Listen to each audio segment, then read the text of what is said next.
বিজ্ঞানী গ্যালিলি নিজেই তৈরি করে ফেলেন একটি দূরবীন। তার সাহায্যে পৃথিবী থেকে অনেক দূরের বৃহস্পতি গ্রহকে দেখতে পান। আর দেখতে পান বৃহস্পতি গ্রহের রাজধানী শুরু হয় 1963 খ্রিস্টাব্দে। ঘুম আসছে, আমি একটু ঘুমাই। আমার তো সব পড়া হয়ে গেছে, আমি একটু মোবাইল দেখি। এই যে কে পড়াশোনা কথা বললো? আমার মাথায় এখন শুধু খাওয়ার সূত্র আছে, আমি শুধু এখন খাবো। এই সাইলেন্ট হ তোরা, আমি এখন ফ্রি ফায়ার খেলছি, হেডশটটা মারতে হবে। মার মার মার মার।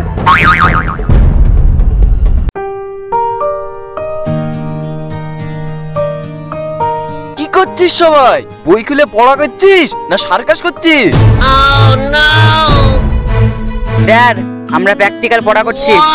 সেটা আবার কি রে? আমি ঘুমানো প্র্যাকটিস করছি। ঘুম ভালো হলে পড়াশোনা ভালো হয়।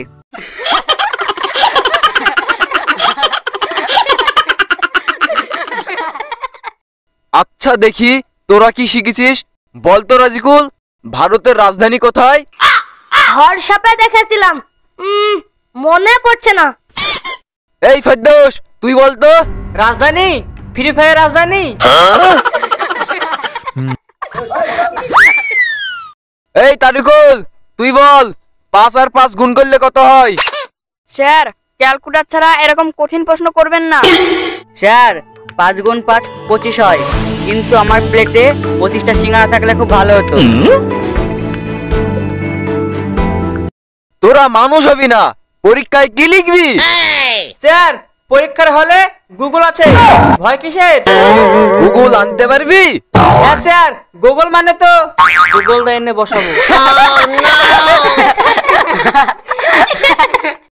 আমি আর পড়াবো না, তোরা সবাই গাধা।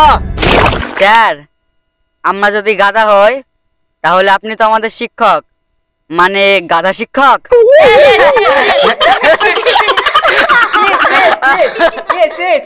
এই শালার ছেলেরা আমার মাথা খারাপ করে দিল। শালার ছেলেদেরকে আর টিউশনই করাবো না। এই শালার ছেলেদেরকে পিটি শাল ফেলবো।